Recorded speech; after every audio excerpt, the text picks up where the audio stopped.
There's a style of music for like every mood you're in, and it's just amazing. It's a way I can express myself to the world. I've known Dale, Wright, for quite a while now, and he went through a pretty tough situation in his personal life, and the youth team and I decided we really wanted him to go on the mission trip to Westmoreland, Tennessee. I wrote on my application that I'm not really good at using tools and using hammers and screws and all that kinds of stuff. We were reading through his application and saw where he wrote in there when it said, what kind of special skills and talents do you have?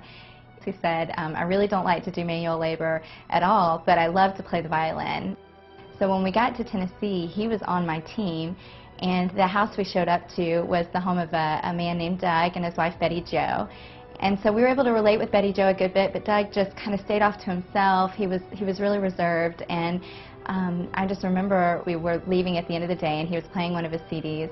And I remember standing there with Dale, and he's listening to the CD, and all of a sudden a light bulb went off in his head, and he heard the violin in that, and he said, looked over at Doug, he said, do you play violin?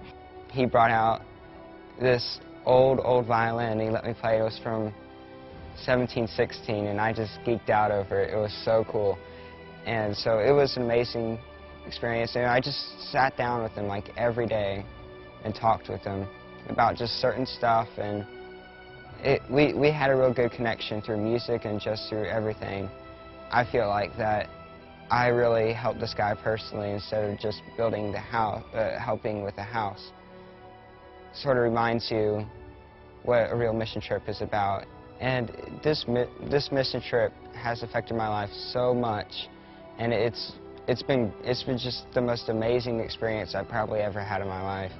Because I know, now I realized that for that bad thing that happened in my family, I realized that God's reason for it was so I can go on this trip. Because if that hadn't happened, I would have never gone on this trip. And since I got on this trip, I impacted this man, Doug, his life so much, and he's impacted mine. And just like opened my eyes to a lot of things and changed a lot of things about me.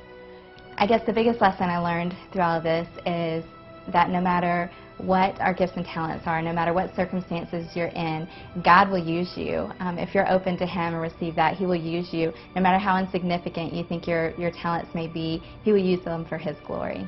I personally myself, I am planning on going on other mission trips, especially if we go back to Westmoreland. I will definitely go there, because you never know, there might be someone like Doug waiting out there for you.